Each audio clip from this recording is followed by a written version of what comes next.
Hello everyone and welcome to the channel. I'm Emmanuel, I'm an airline pilot, and in today's video let's go over some of the changes of the brand new VATSIM Code of Conduct that's gone into effect on the 1st of October 2024. In this video I want to provide my experience as a long-time VATSIM user as well as an airline pilot to shed a little bit of light into some of the changes, and also want to go over a couple of good to know items on the VATSIM Code of Conduct. So I'm basing this video on the blog post that you'll find on vatsim.net, which I'm going to link in the video description below, but we'll also go over a couple of items in the actual Code of Conduct itself. And I want to start right with that. So if you review the actual Code of Conduct, you'll find it linked in the video description below, then you are going to find that the brand new Code of Conduct starts with a couple of introductions, its purpose, but most importantly definitions. Those are rather important here, since they clarify a couple of words which may not be very well recognized to non-native English speakers. For example, the difference between may and must, and shall or should, that you can find a little bit further down. So very good to have that.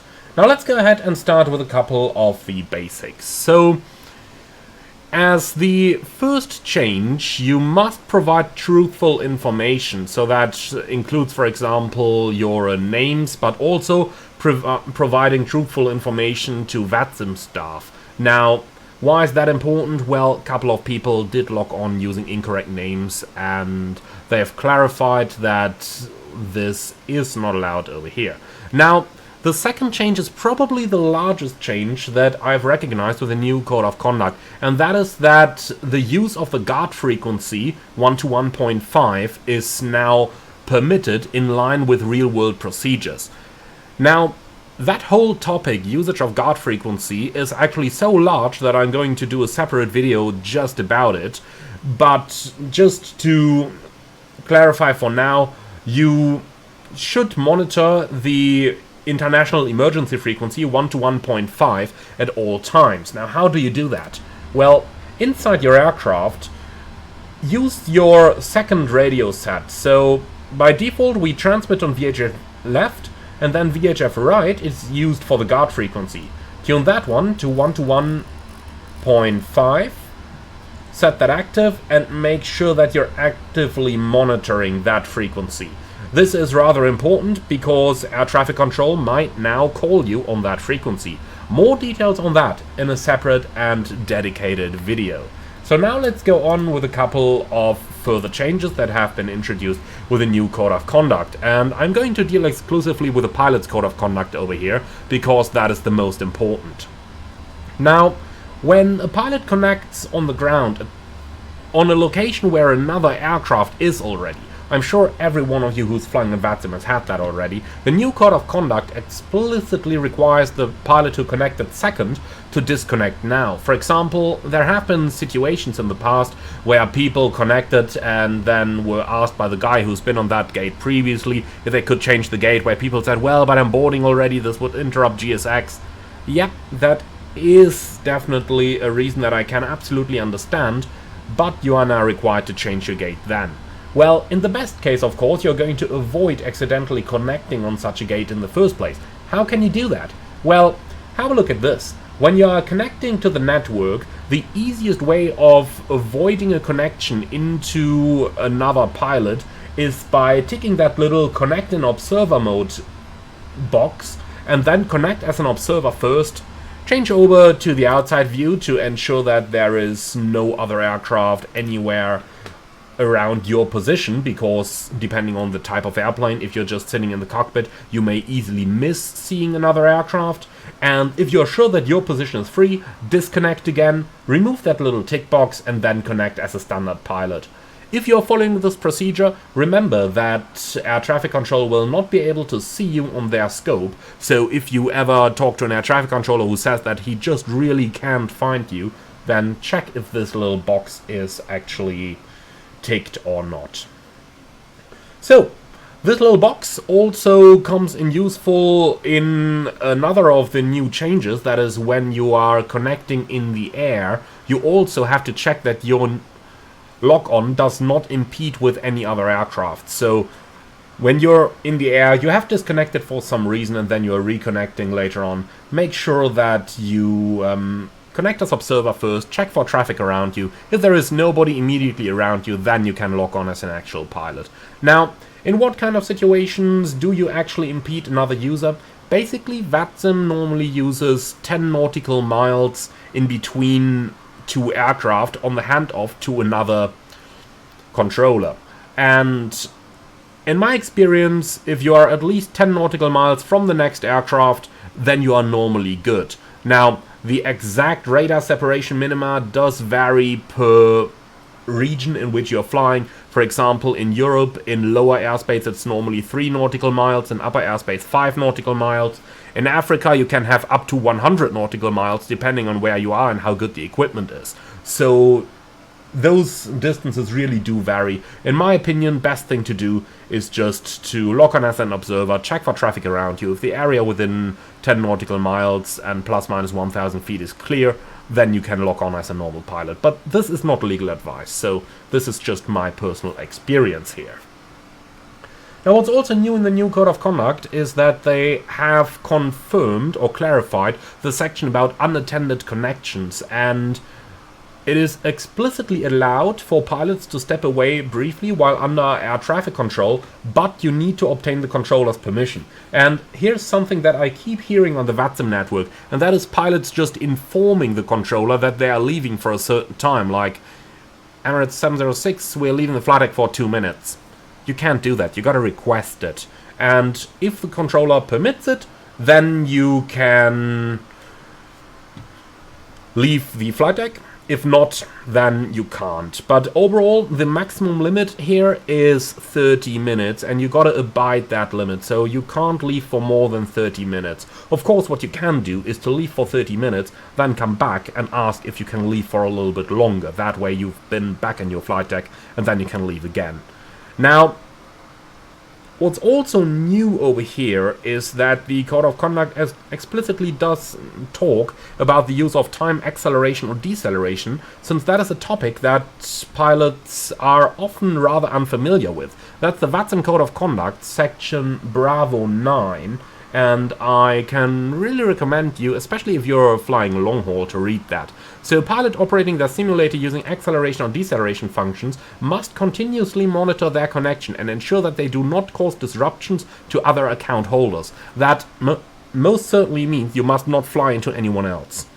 Now, if operating in actively controlled airspace, the pilot must have the express permission of the controller to operate using time acceleration deceleration, and if a controller requests the pilot to return to normal simulation rate, the pilot must immediately comply. Now, in my opinion, this is a really good way to handle this. A quick word here: if you are flying along, you are accelerating 4x, 8x, whatever, and a controller comes online or you're about to enter controlled airspace, then I do very much recommend you go back to real time, you contact the controller, then ask him for permission, and then go back to accelerated time. Now, let's go over the next couple of points over here, and that is the use of the transponder. So, pilots are now encouraged to maintain their assigned squawk unless instructed otherwise by ATC or if their flight rules change. If no discrete code is assigned, they should use a code appropriate for their flight rules and location. But what would such a code look like? Let's quickly go over it. So, some aircraft have default squawk codes set. Many of them squawk 7000 or 1200. Others, like the PMDG aircraft, 1234. But what are default IFR squawks? So, for IFR, the standard squawk code is 2000. So, 2000, that is the squawk that you set if there is no other squawk assigned. When you go on block, shut the aircraft down, normally pilots would set this particular squawk before leaving the aircraft. When you're flying oceanic and leaving the radar-covered area, you would also set the squawk 2000. Now, if you are flying VFR, then there are different squawks available. So, for example, in Europe, the standard VFR squawk is 7000. In the United States, the standard VFR squawk is 1200. Now, this varies depending on the region where you fly, and if we are already talking about regions where we fly, then we must also talk about the new requirements for pilots to familiarize themselves with the region that they're operating in. And this is covered under the unfamiliar airspace clause that has been extended, and it reads that pilots unfamiliar with an airspace are now explicitly advised to observe operations and study procedures beforehand. This expands on the previous recommendation for reasonable flight preparation. Now, what does that mean? How do you have to understand it? Now, obviously, you are not required to know every single one procedure of every single one airspace in question. However, if you're flying into Europe, for example, if you're an American pilot and you're flying over in Europe, you should know that you must not just start your pushback on your own. Or if you are flying in the US, you should be familiar with which sections of the apron you can just push back on your own without an explicit clearance, which basically is pushing back on an apron and not into a controlled area, such as a taxiway on the ground, for example. Now, in general, you should familiarize yourself to a reasonable extent for flight simulation. That doesn't mean knowing every single one procedure. I really can't blame anybody if they don't know the exact procedure of what to do if you lose communication while on a radar vector and stuff like that. But in general, you should just have a rough idea of the airspace you're operating in. Now, what's new as well is a new requirement that mandates pilots flying on IFR to be able to follow procedures based on the current charts and navigational data.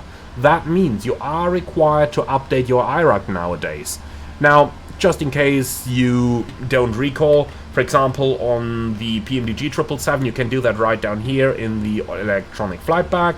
So let's go ahead and install the latest nav data down here. In other aircraft, it might work under the Navigraph hub, or other aircraft might just use the default simulators navigation data. What's important here as well is that you familiarize yourself with the layout of the airport, and you must have the current airport layout. Now, taxiway names do change, runway designators do change. A dedicated video on that is going to follow very soon. But in the best case, just use the current charts to navigate your way around the airport. Now, you must not purchase a paid subscription, even though I'm a huge fan of the Navigraph subscription personally, and for full transparency, also a Navigraph brand ambassador. Transparency section out. There are also free sources available, such as ChartFox, that you can use with your VATSIM account in order to obtain current data. For the United States, I can very much recommend SkyVector as well, which does have the current FAA charts. And for Europe, you can use the ChartFox charts, which are really good as well. Now, last but not least, let's take a small moment to also review a couple of differences that we have gotten with the earlier changes that not everybody is exactly aware of. And that's first of all section number Bravo 13. Pilots are encouraged to utilize real-world weather at all times, and they must utilize at least the following: current real-world winds, pressure, and temperature.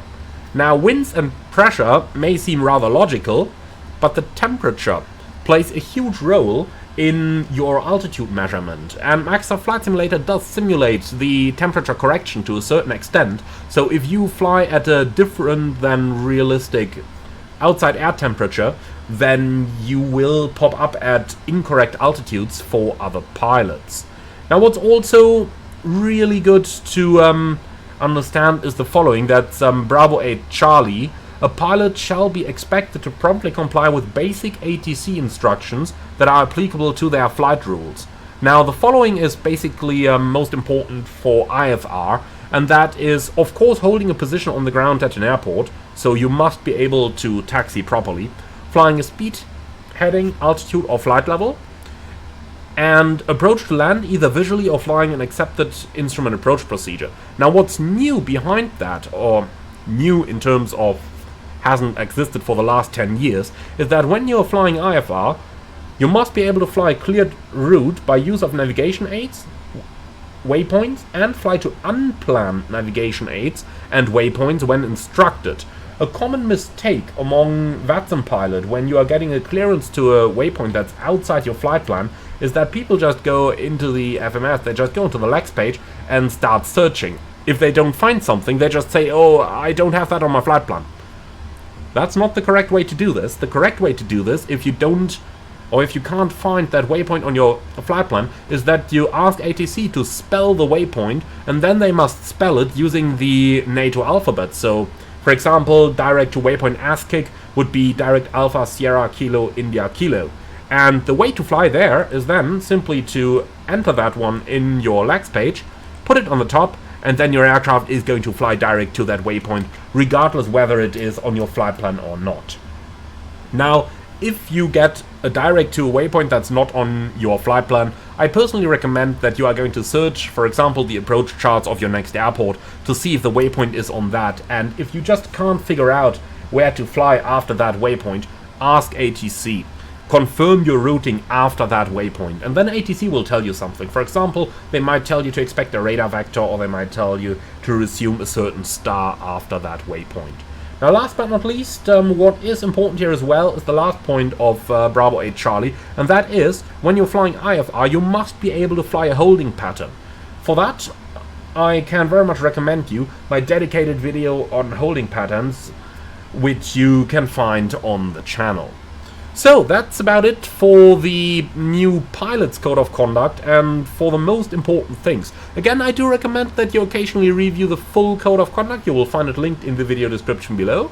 And with all of that, I would like to say thank you very much for watching. Hope that you found this one interesting. Be sure to leave your feedback in the comments below, but remember, if it is feedback that is meant for VATSIM, then be sure to submit it via the appropriate VATSIM channels, as we cannot expect them to reach the comments under any random video.